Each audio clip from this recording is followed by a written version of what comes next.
The assets of financial institutions in the US are about $150 trillion. Now imagine if one person can influence the flow of credit and the purchase of assets throughout all of these institutions. Which stocks will succeed, which will fail, which companies will get credit, which companies will need to fail, and which companies will thrive. That would be the most powerful person in the history of the planet. That's my view. It would be the most powerful person in the history of the planet. I have no idea what he's intending to do. I have no idea whether he will do anything. But with that much power, the implications are simply not being appreciated by public, and I don't think by politicians. Hello, everybody. This is Glenn Loury. You have tuned into The Glenn Show. You're watching and or listening.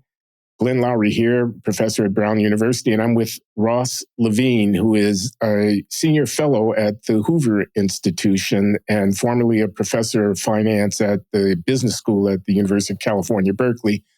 And before that, a professor of economics and finance at Brown University. And my colleague, Ross and I are old friends going back decades. He's been a guest on The Glenn Show. In fact, we had some wonderful conversations back during the financial crisis when you helped us explain to people what was going on with derivatives and all of that. And here we are. So welcome, Ross, to The Glenn Show. Welcome back. Great to see you again. It's good to see you, too.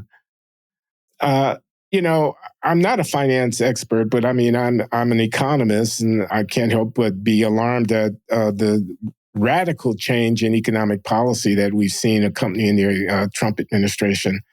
But I wanted to talk to somebody who I thought would be, more granular and be able to get into more of the kind of details of the implications for our markets and how we should be thinking about it. So I rang you up, and I was happy that you said yes. What do you make of the very aggressive tariff imposition and the general tone of the new administration on economic policy matters? So from my perspective, what's happened in the last few weeks is the worst set of economic policies that I've seen in my professional life. And this is along two dimensions. So one is, what is the projected growth rate, projected increase in economic prosperity in the US broadly defined? And the other has to do with the volatility that we're seeing today. Both affect the market. So I'll briefly mention each, and we can kind of talk about, go in whatever direction is interesting. So if you look at US growth since the end of the Civil War, it has been remarkably steady, except for the Great Depression. Of course, there are year-to-year fluctuations, but if you look over the whole long period of time and you graph this out, it's about 2% per year growth rate in real per capita GDP. And over that time period, we've had remarkable changes. We've had changes, tariffs. We've gone from no federal income tax to 90% marginal rate federal income tax at the highest level, back to what it is now. We've had women entering the labor force, all sorts of economic changes, 2% per year growth. And I think the only explanation is that although the US gets policies wrong here and there's been a general commitment over a long period of time to fairly open, competitive markets. And this drives innovation and entrepreneurship and all the rest. Not perfectly, and not sort of saying laissez-faire, and just sort of saying, in general, the US has gravitated toward that. I think what we're seeing now is a real risk that there are big enough policy changes that it's going to shift us from that long-run trend to a slower growth rate.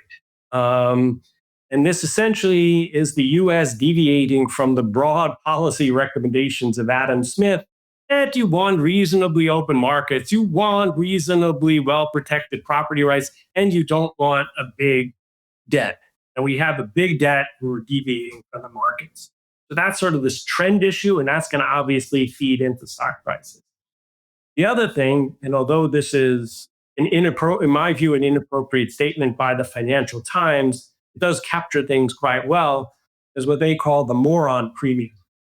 And what I mean by that is that when you have tremendous chaos, it just instills uncertainty in the market. And that means that people require a premium to invest, whether it's in the market or whether it's in US Treasury securities. And that gets priced in the form of lower prices in stocks and in the form of higher interest rate on all sorts of securities. And all of that uncertainty also feeds into, well, maybe we won't invest. And even if we were going to invest, maybe we won't invest because interest rates are too high. And firms who's like, oh, we were going to issue stock in order to expand, but now we're not going to issue stock because the valuations of our companies are low. And so all of that uncertainty is also very disruptive. Okay. So along both of those dimensions, the dimension of the secular trend upward in real GDP per capita, 2% per year, allowing for business cycle fluctuations, but on average, which you say has been jeopardized now. But that's a forecast, is it not? We haven't actually experienced the decline in growth. Exactly. And volatility and uncertainty generated by the unpredictable and quixotic and kind of chaotic character of policymaking, which you say is being priced in and causing a decline in the value of American equities because companies' earnings flows can't be as accurately counted upon? Yep. And interest rates go up because before people invest in the US, now they're like, well, what is going to happen in the US? What is inflation going to be in the US? It's not just tariffs, by the way. This week, we saw a real risk to the independence of the Federal Reserve, the US central bank, which is both in charge of monetary policy and in charge of the supervision and regulation of large banks and essentially all large systemic financial institutions in the country. All of this creates huge uncertainty. And in order for people to invest in securities that are linked to the US, they need to be offered a higher rate of return, higher interest. Hello, everybody. This is Glenn of The Glenn Show. I want to bare my soul a little bit here, if you will bear with me. I've been doing The Glenn Show since 2007, and listeners often tell me they value what I do because they think that I am telling them what I actually think. I'm not playing. I'm not acting. I'm being candid and truthful in addressing the issues of the day. Recently, one of my followers wrote me a message that says simply, Glenn Loury is not scared. I really like that. That's gratifying. But you know, sometimes I am scared. I do feel fear and unease, especially when I bring up controversial topics and then proceed to speak my mind. I have trepidation. I have premonition. It's not always easy. Now, I don't let those kinds of feelings stop me because what I think I'm doing is thinking out loud in public. That's what I think a public intellectual is. I think she is someone who thinks out loud critically in public, knowing that they're being observed and being prepared to deal with the consequences. And I'm proud to be walking that path. But sometimes I have to make a real effort to do so. Sometimes I think it would be easier just to say what I think people want to hear. I've written about this. I have a book coming out, guys. It's called simply Self-Censorship. In this book, I examine the dynamic of knowing that you might get whacked for saying something, but going ahead and saying it anyway. I examine that dynamic as an economist. I'm trained as an economist, PhD from MIT. And we have certain tools, and those tools especially show the power of thinking about information and incentives. And I use those tools to examine this problem of when and how to say controversial things in public, knowing that the consequences might be deleterious. People tend to be careful about what they say and what they don't say, and that shapes public discourse in interesting ways. There are dimensions of what's going on here. Some of it has to do with how individuals make calculations about what risk to take, but some of it has to do with how populations make judgments about what policies to follow. And in my research, reflected in this book, Self-Censorship, I examine the problem at multiple levels. If you are so inclined, you can pre-order this book from Amazon.com, or you can acquire it in the bookstore and online bookseller of your choice. You can be first in the queue to get a copy of the book when it comes out later this summer. All you have to do is look for Self-Censorship by Glenn Loury online, or use the link in the description that we provide here. And I'll tell you what, man, if you really appreciate the kind of honest conversation that I'm attempting to engage in here at the Glenn Show, you might want to consider becoming a paying subscriber and supporting my work, that is, vouchsafing my independence, by subscribing at glennloury.substack.com. That's glennloury.substack.com. What is the nature of the threat to the Fed? I've been reading pieces in the newspaper recently that Trump has been tweeting and making noises about Jerome Powell. He couldn't leave too soon. It'd be too soon, et cetera. He wants a low interest friendly policy from the Fed, and the Fed is worried about inflation. Is that what's going on? Yeah, so I want to emphasize that there are two challenges to Fed independence. They're related. One in terms of monetary policy, which, as you pointed out, is the setting of interest rates. And the other is in terms of the supervision and regulation of financial institutions. So the one that received a lot of attention this week has to do with the independence of monetary policy and the comments about Jerome Powell. And the issue there is that the Fed was constituted, and we'll come back to this, as an independent institution by Congress. And the president has largely, though there have been exceptions, kept hands off the Federal Reserve. And what Trump and his lawyers are challenging now is their ability, the executive branch's ability, to fire members of the Board of Governors, which includes Powell. And what they're arguing is that that although there was a case almost a century ago that said that the president couldn't fire an agency in which the Congress has said that you could only fire members of the leading staff of an agency unless they didn't perform their job well, not just because you disagreed with them for policy, he's challenging that.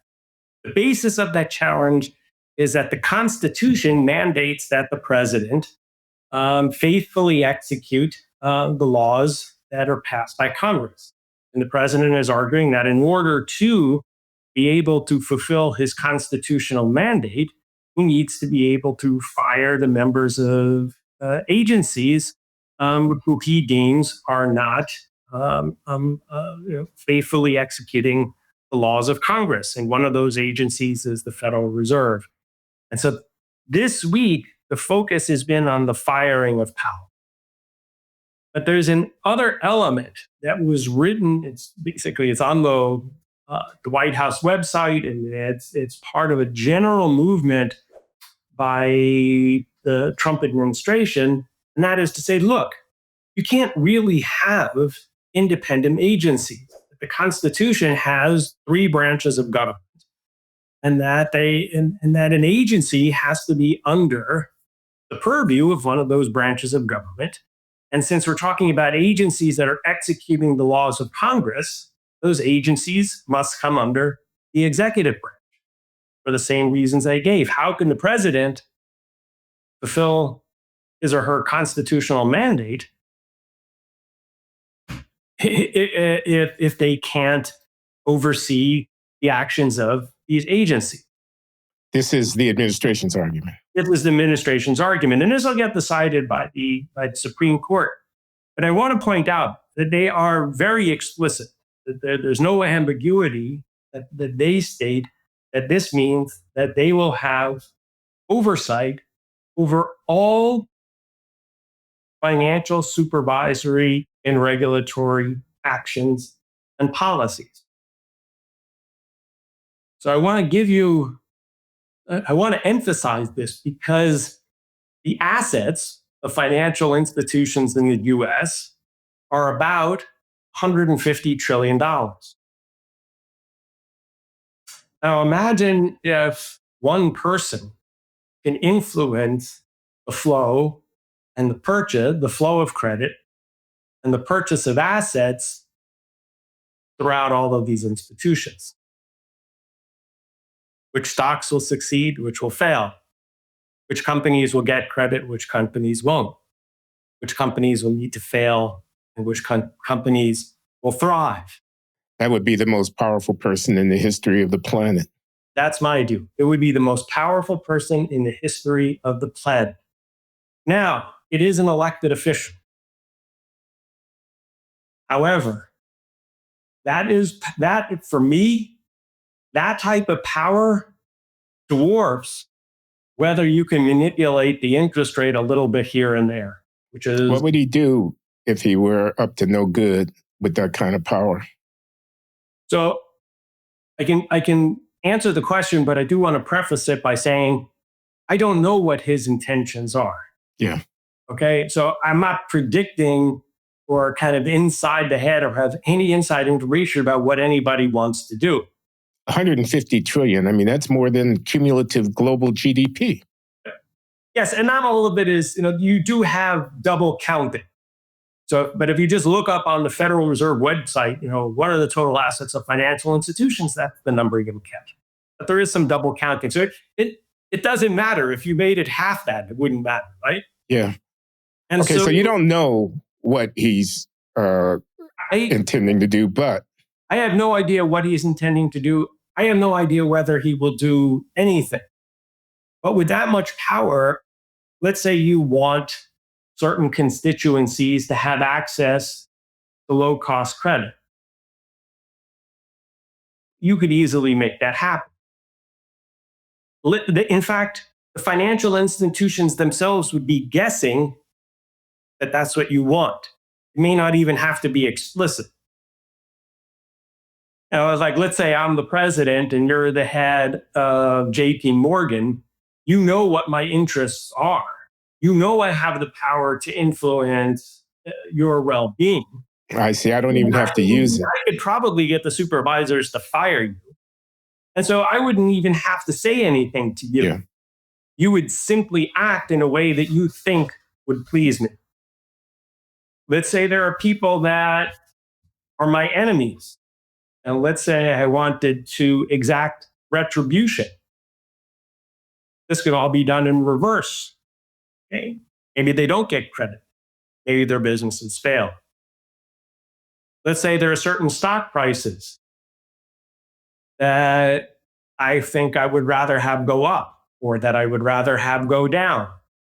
There are a whole set of financial institutions making those decisions that could make that happen.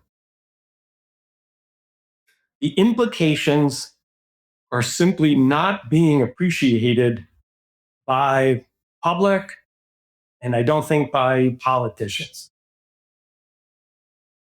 So all of this stuff about tariffs and all of this stuff about the Fed, to me, is way less important than having your finger on the lever of $150 trillion of assets.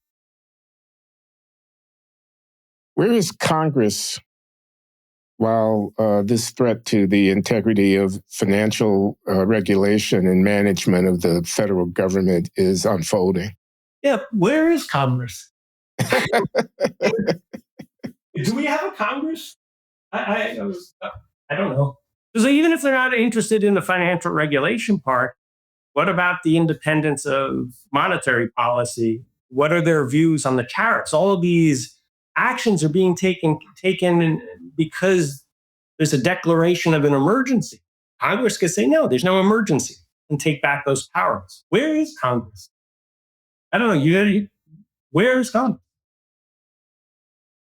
Well, there's a partisan divide. The Republicans are in control of both houses. They are not likely to develop any initiatives that the president doesn't approve of because they're political creatures and he's got political influence as well as this potential financial influence. And so they're keeping their heads down. Yeah, that's what the senator from Alaska, Barbara Makowski, I'm maybe pronouncing her name wrong, but she in an interview, I think this week, said that she was afraid, that we're all afraid. What do you have to say to people who are afraid or who represent people who are afraid? We are all afraid. Okay? It's quite a statement. And I'll tell you, I'm oftentimes very anxious myself about using my voice because retaliation is real. And that's not right.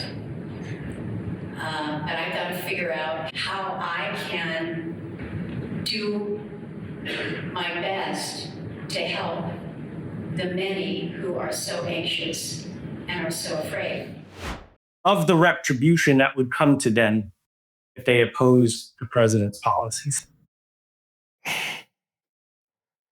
So you think the tariff stuff, while problematic for an economist, a market friendly economist like you, is not, and a free trader, is not the gravest of the threat of the economic threats that the Trump's ascendancy poses to us?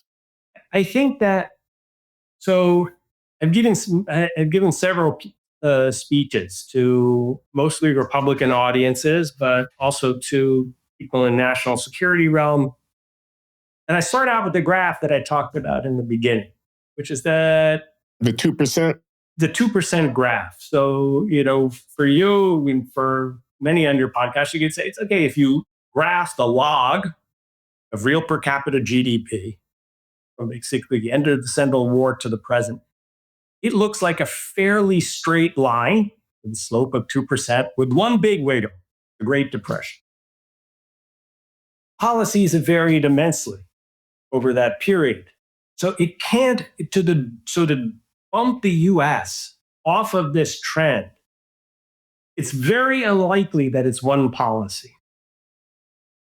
It has to be a constellation of changes that would alter this trend, in my opinion.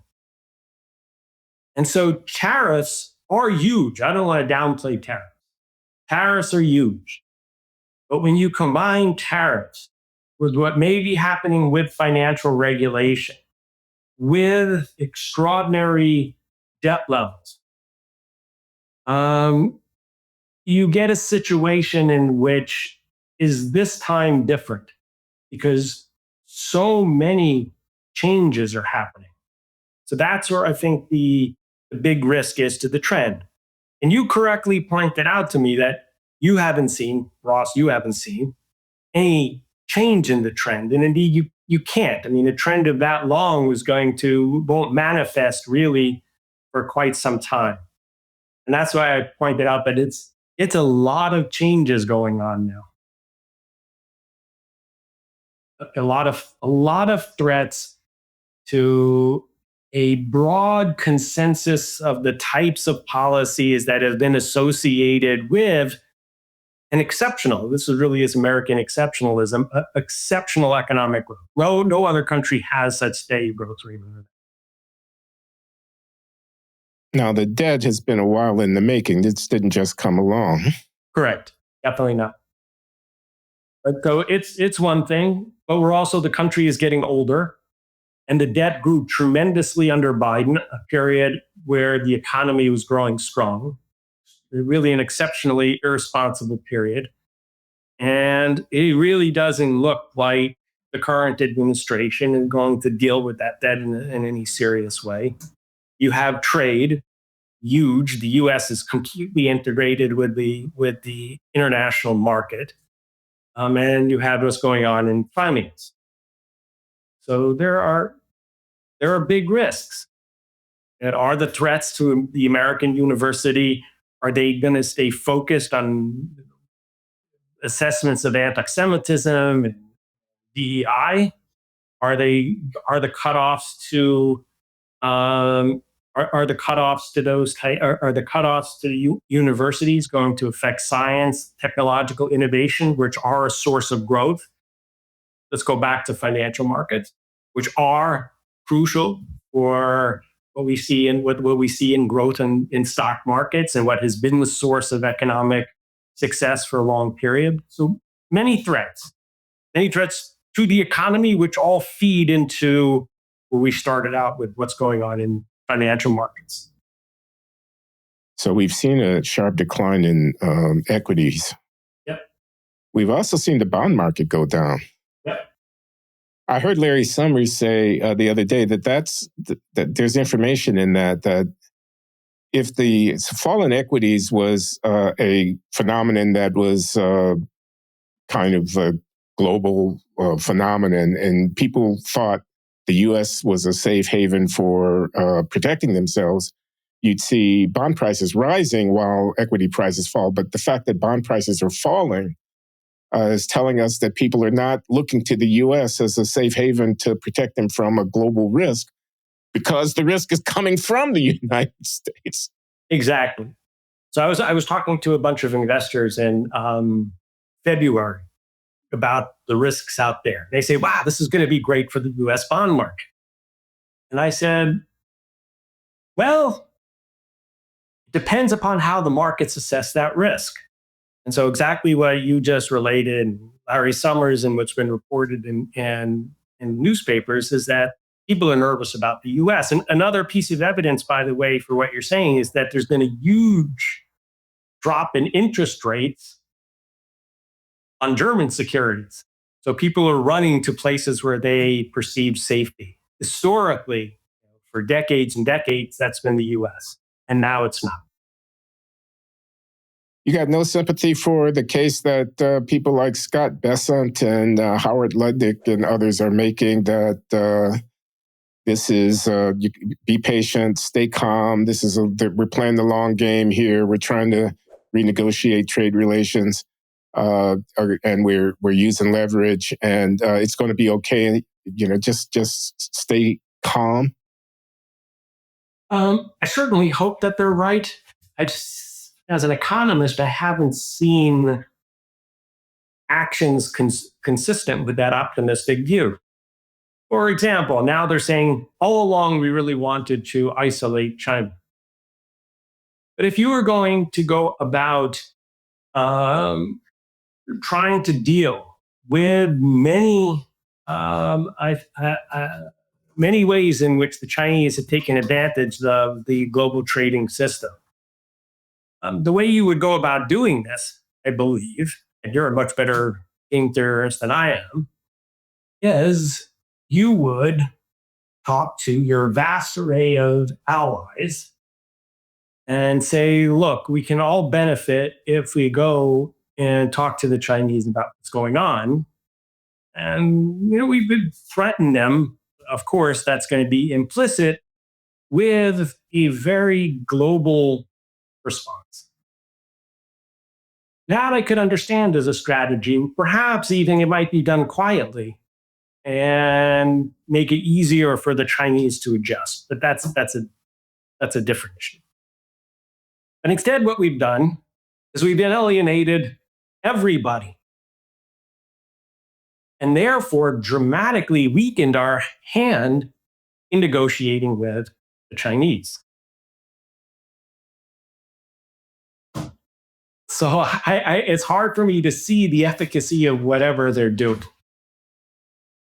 Furthermore, there are a lot of countries in the world.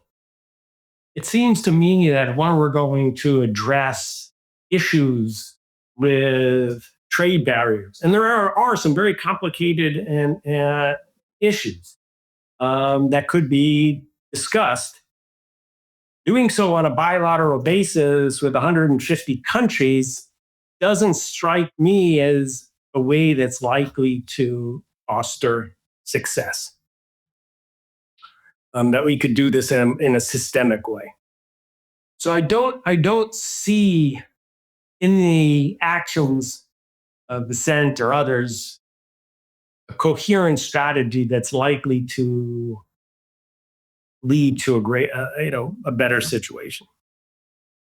There's one of my colleagues at the Hoover Institute, Jim Mattis, who used to be the Secretary of Defense. Yeah.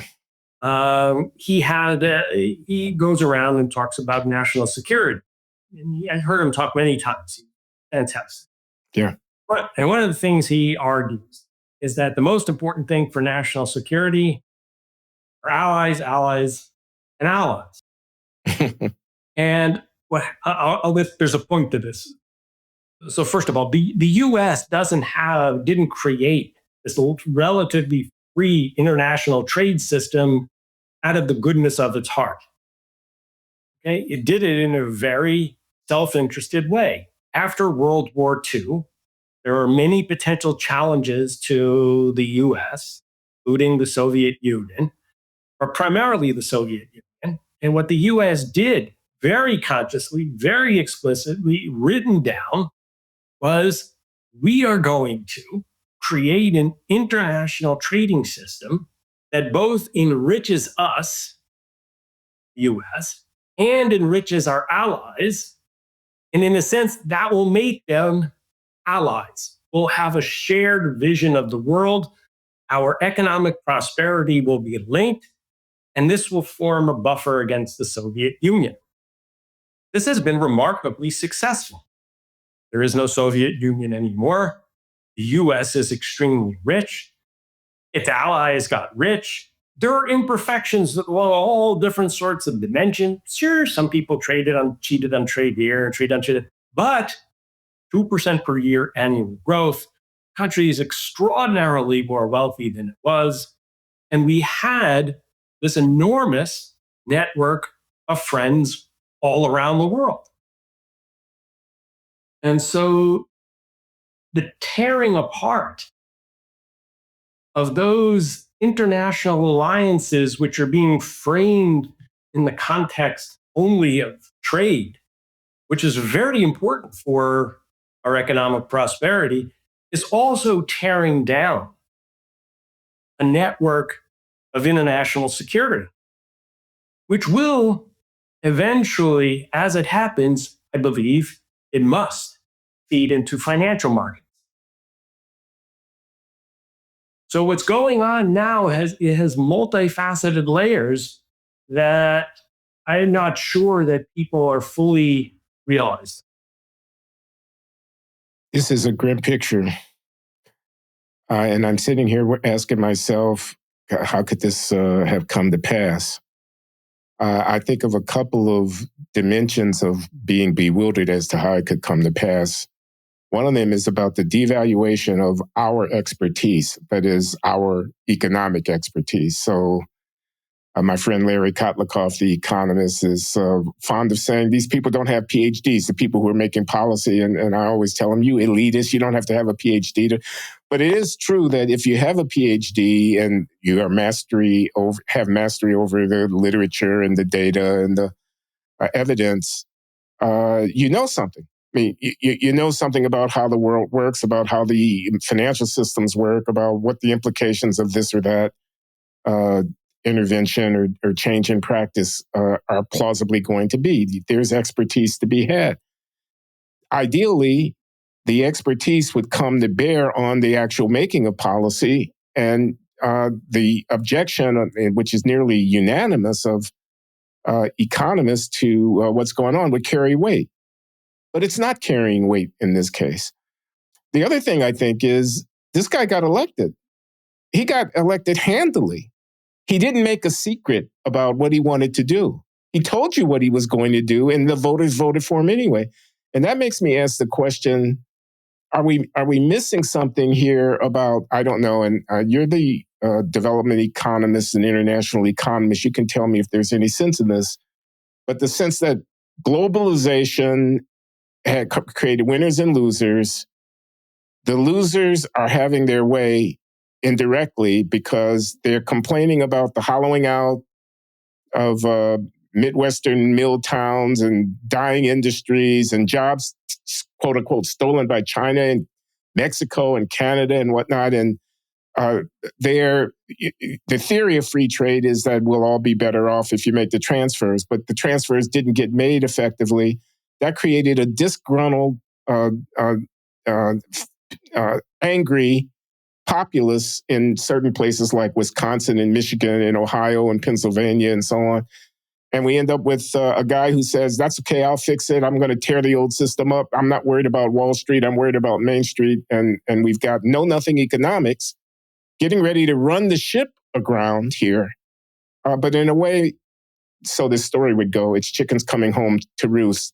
You believed in liberal, global, open market trade. You didn't take care of the people who were dispossessed by it. And now chickens are coming home to roost.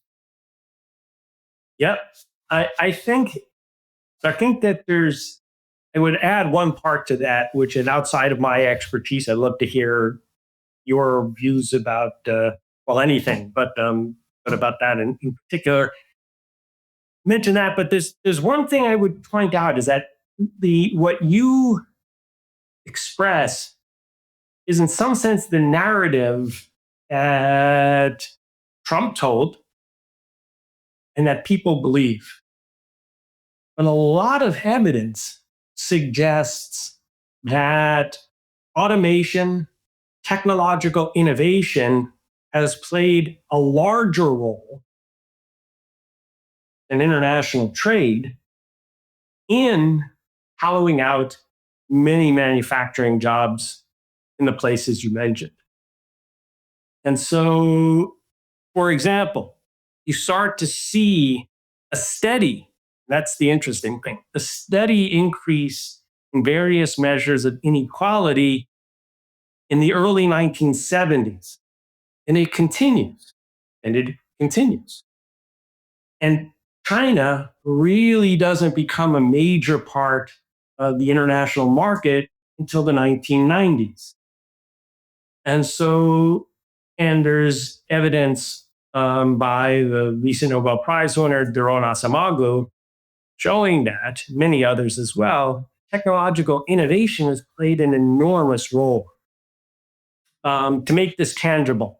If we put really big tariffs on the Vietnamese so we can no longer import T-shirts from Vietnam, T-shirts may get manufactured in the US, but they're not going to be manufactured in the US using very labor-intensive methods. They're going to be using automated robots in order to make T-shirts here. So it's not going to really address issues that you mentioned. Now, I don't think it's a great idea for the US to compete with Vietnam over manufacturing T-shirts. I think we have a comparative advantage in doing all sorts of other things. But even if we win the T-shirt battle, it's not going to be along the dimensions that Trump argues. And so I think that I understand people's anger, and you're 100% right. The country did not adequately take care of people who were hurt by trade, and trade is a part of it, or adequately address issues associated with the impact of automation. But I wish people understood a bit more how big of an effect automation has played in this transformation. And that's part of our economic success as well, and part of the reason for why we would want to help people affected by it, as you said. The other thing, and I'm not the person maybe to talk to this, maybe I'm sure you covered this in some of the other shows, is that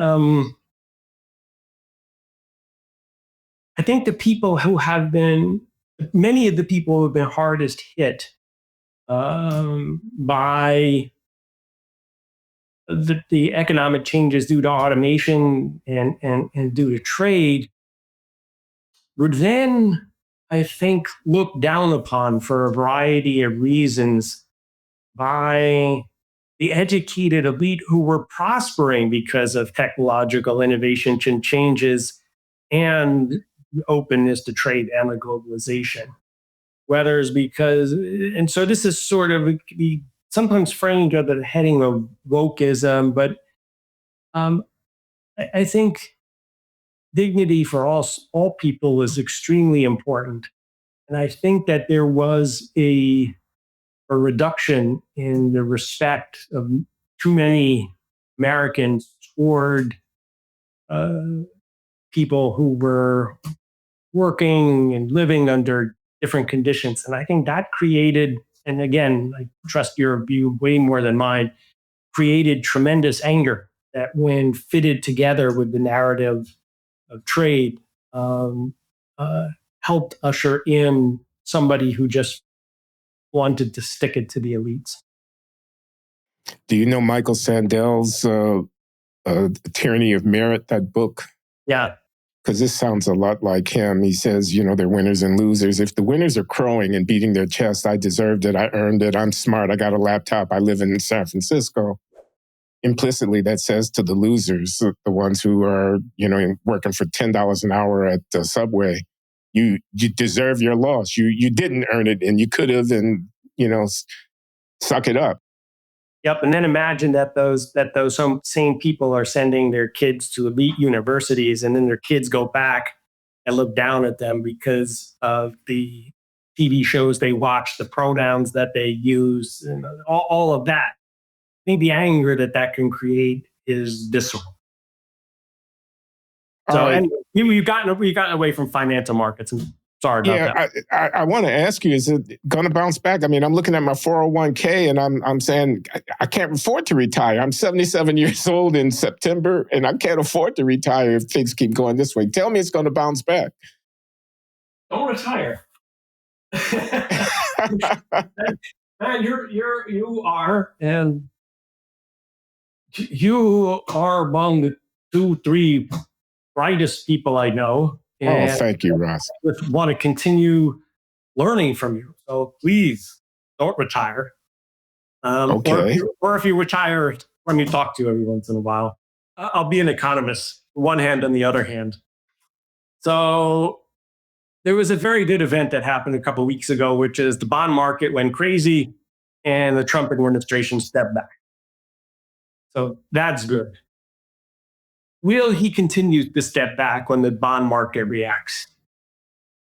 The bond market was a disciplining device on some of Trump's crazy tariffs, temporarily. Okay. Will the bond market continue to discipline presidential actions I see. going forward? So is it going to be the bond market? Is he going to respond to the bond market? And if not, is the Congress going to discipline him by taking away those powers? I'm pessimistic about Congress. People can disagree. And I'm not so sure how he'll respond next time to the bond market. But I think that's the big question in financial markets now. I think financial markets are, quite naturally, this is what financial markets do, are incorporating into their prices the view that if Trump deviates too much from reasonable policies, prices will react and therefore bring the policies back to some reasonable set of policies. That means that stock prices are higher than they would be if financial markets didn't think that Trump would respond. So the ball game here right now going forward is how do financial markets assess that probability of Trump being constrained by financial market actions? So if you believe that Trump is unlikely to be constrained for very long, probably not so great to be in the stock market. Okay, that's a little complicated, but I think I follow. Trump's running the ship aground, but there's a warning sign. Look out, you're about to go belly up. And that warning sign is the bond market. Yep. But the question is, will he see it? Continue. Once. First time around, when the market took a sharp dive, he pulled back and gave us a hiatus on the imposition of this draconian tariff. But not clear that that's going to continue to happen. And what about the independence of the Fed? I mean, is that the kind of thing that the market might take into account, or one way or the other, depending on how it plays out? And why does Trump care about the price of the bond market? And is it that we have to carry this $36 trillion of debt and it has to get rolled over, and the interest cost of doing so will be exorbitant if the bond market crashes, because you basically get less money for your promise to repay $1? So, any questions? Let me start with the last one on why who cares about the bond market? So I'll talk about who cares, whether Trump cares or not. I think my answer will feed into that. So if bond yields go up a lot, if interest rates go up a lot, they don't just go up a lot on Treasury securities. They will go up a lot on all interest rates. This will make it harder to buy a car. It'll make it harder to buy a house. It will make it harder for companies to borrow. So you don't buy the car, especially since the car is now more expensive because of the tariff. Postpone buying a house, or people are forced to sell it for much less.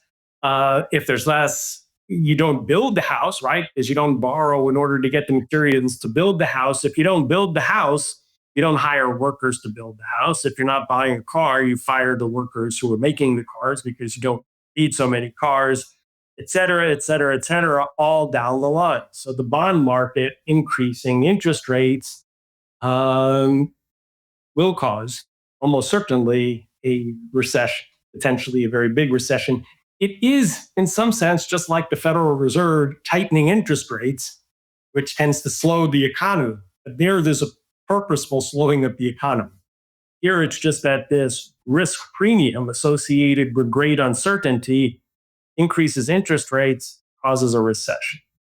So I think causing a recession is something we would all care about, and Trump too. What you mentioned about the debt is not trivial. I'll give you just the back of the envelope calculation. The U.S. national debt, I think, is about $30 trillion. I may be off by a few trillion, but I'm not off by a lot. So if interest rates, what they have done, go up by 0.5%. That's $150 billion. That's $150 billion a year in extra taxes only because of uncertainty. Yeah, this is why the Financial Times calls it the moron premium. It's an enormous cost because of chaos. So that's why people should care. It's not, at one level, it's not an earth-shattering amount of money, but that's a lot of money. What could Congress do if they were inclined to do something short of impeaching the president? So I'm not a constitutional expert, but I believe, for example, in terms of trade, they could take back the power of the president to simply change tariff rates at their will. To declare an emergency, and under that emergency situation, to then unilaterally enact these tariff policies. Exactly, because it's not a constitutionally granted right to the president. It's something that Congress put in place for emergencies. So Congress can take back that power. I think that it could, for example, in the context of the Federal Reserve, I think it could potentially, and here again, I'm not a lawyer, but it could potentially rewrite the it could rewrite the provisions for the Federal Reserve about the removal of Federal Reserve governors, potentially in a way that made it much harder to fire them for no reason. And that would sort of preempt some of the potential influence on the Fed. Now, in terms of financial supervision and regulation, which we talked about earlier, I don't know of a congressional action that could change that. I believe that that's going to be decided by the Supreme Court. This notion of the unitary executive about how much power the president has over these agencies. Yeah.